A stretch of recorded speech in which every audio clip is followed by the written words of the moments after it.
everybody, and welcome to winefoot.com with your host Gary Vaynerchuk, and I'm very pleased to be here.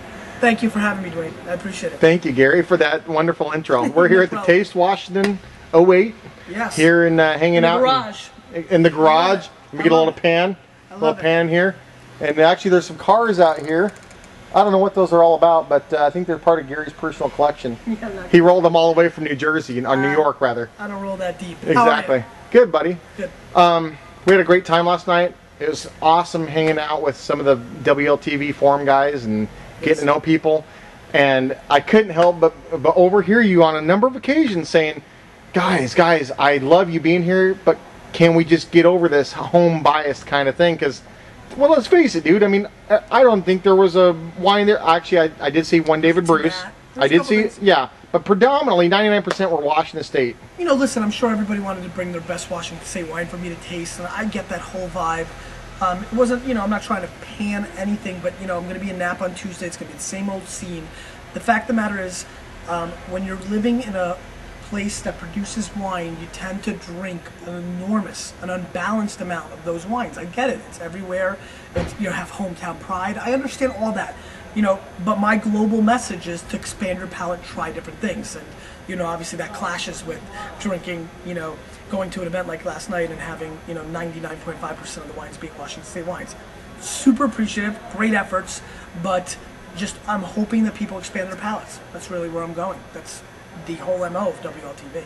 Was there anything there last night that stood out in your mind? There was nothing, you know, I'll be very honest, when I met in San Fran, when I do stuff in New York, when I meet people, I really don't pay attention to the wines whatsoever. It's all about the people for me, and so, no, I mean, what stood out were the tremendous amount of, you know, Vaynerchuks that I got to meet in person who support this and who allow me to do it, because, you know, if nobody was watching, I wouldn't do the show. So, you know, just a lot of people that I want to thank from the bottom of my heart for being supportive of the Thunder Show. And so what stood out were the 100 plus phenomenal human beings that were there. You have talked on numerous occasions about the Big W, throwing up the Big W, Walla Walla. I know you're big fans of it. Huge. Where do you see them on a global scale going in the next 5 to 10 years with what they're able to produce? Well, they're going to be able to produce a lot. I think a lot of people are planting. I think the wines are going to get bigger and bolder because that's the trend. I think that's going to make me like the wines less as they become less balanced and fresh. I think I see the place becoming a Disney World. I think in 10 years there's going to be a crap load of people going to Walla Walla, and I think there are going to be more bad wines made out of Walla Walla than there are producers in Walla Walla today in 10 years, which is not necessarily a bad thing, right? Because there'll be a lot of great wines made. I think the wines are going to be expensive. They very much have quickly caught on to pricing. And so I expect it to be a very, very different place than it looks like today, especially in 10 years. And I expect it to be a very global brand with a lot of people wishing for the old days. What are some pieces of advice you could give to a winemaker or a winery as an effort to be able to preserve the old world essence that you are personally a huge fan of? I mean, I don't think that you should preserve the old world or new world or the in-between world. I think you should make wines that come from your heart, not the wines you think you need to make to sell. I'm not naive to the fact that you have to sell the wines, but I feel that when you come from the heart and you make a product you're passionate about, you're going to have the ability to find the buyers. You know, before Walla Walla or Napa or anywhere was important, there were crusaders and people that were behind it, the place that the wines came from. Just like the Rhone Valley, they made great wines, they didn't sell, then Robert Parker came along and really blew them up. I think you got to make wines that come from your heart, not where the market is trending.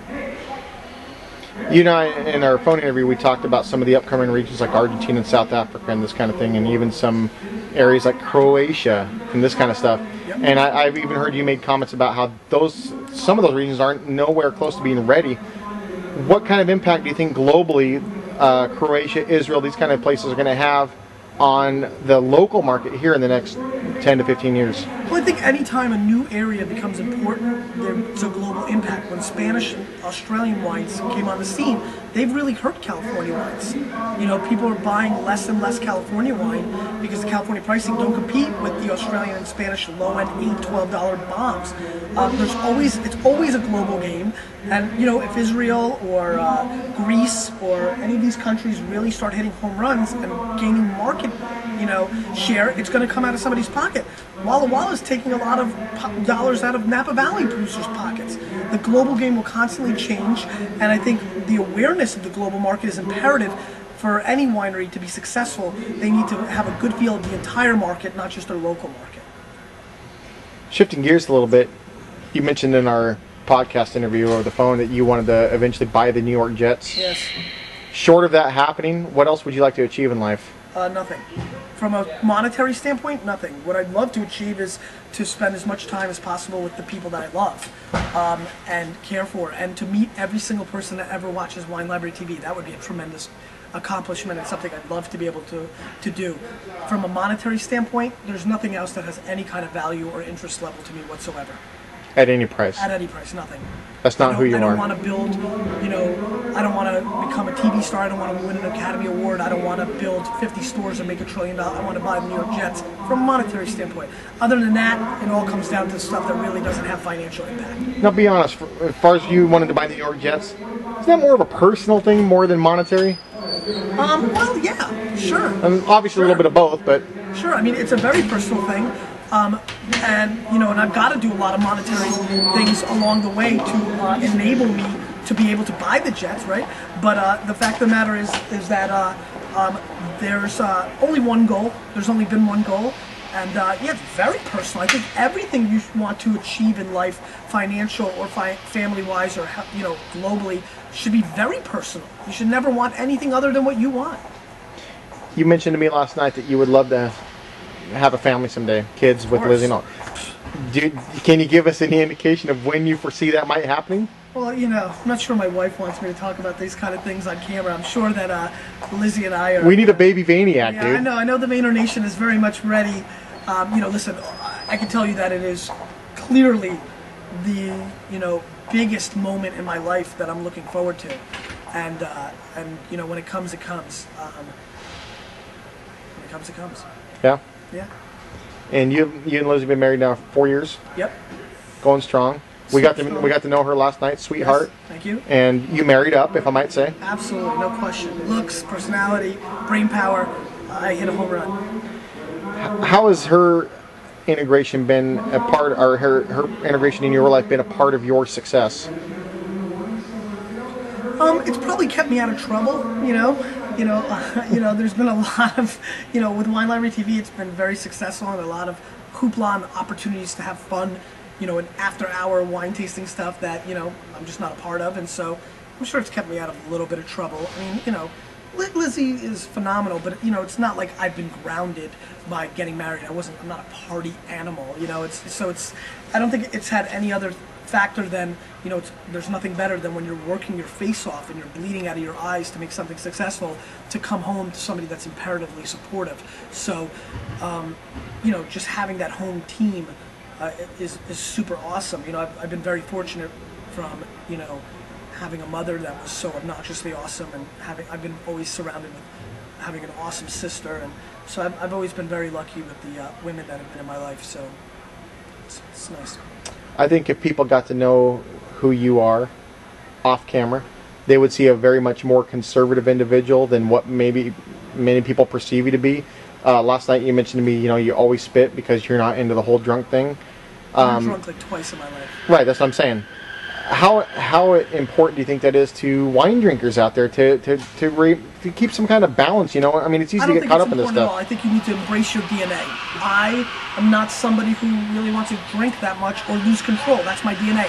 I want to know what's going on at all times.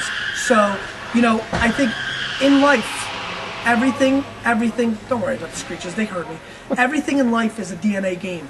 I know who I am and I execute that plan, right? It's like I know who I am and I don't deviate from who I am. I don't need to impress anybody. I don't need to do, I'm very respectful of what people think and do. It's very, I love how people say, I don't care what people think. I care about what everybody thinks. But caring and executing against how people care are two totally different things. If there was 2 or 3 things that you would love for everybody to know about Gary Vaynerchuk that doesn't have the privilege of meeting you, what would those things be? That, fundamentally, I love people. Probably, that's a big thing for me. I'm a big people person. That what you see is what you get. I'm not, you say I'm conservative off camera. I am who I am, right? Like, I'm probably a more conservative person in this moment because I'm tired from traveling so much. Like, you get me on a good rested day and it makes Wine Library TV seem calm. So, very comfortable in his own skin and just a dramatically lucky human being to have the family that he has. If the day comes when we see a baby Vayniac, do you think he'll be the future of Wine Library TV? Or he or she? I like the he part. I'd love to have a boy, but I'll take healthy, of course. I don't know. My brother AJ, who's an imperative part of my life, who we're obnoxiously close, especially given that we're 11 years apart. He has no interest in Wine Library TV, right? So I don't know. I mean, listen, if I'm in a place where, if I'm still doing Wine Library TV, at the time where my son or daughter could take over Wine Library TV, then this thing is gonna go on a lot longer than maybe I'm anticipating. But I think that what I'm hoping is, you with a little bit of me. I don't think that a family member of mine needs to be the heir apparent to Wine Library TV. I honestly think that the Vayner Nation and the Vayniacs and people like yourself, and I think they already are the legacy and extension of Wine Library TV. There's a heck of a lot, 90,000 people strong watching the show. Have a lot more voices than I do, right? They're out there in the trenches in every city and every town, telling people about the show, talking about the things they've learned, executing on a new thought process that embraces themselves and trusting themselves and trying different things.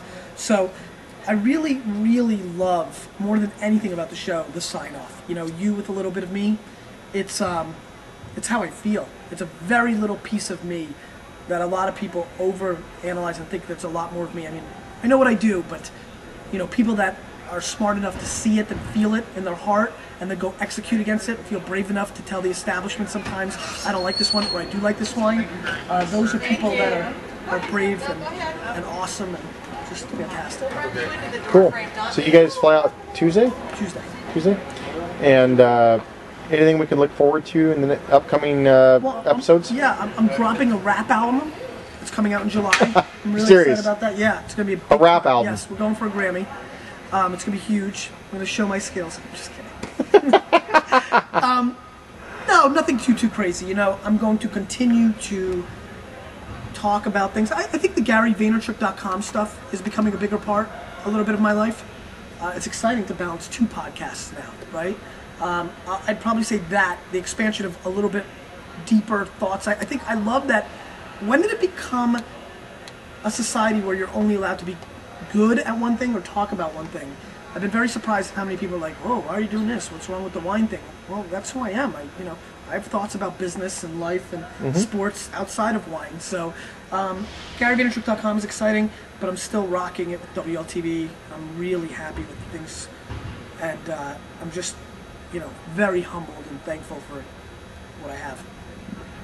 How did you get, or why did you get so passionate about wine in particular?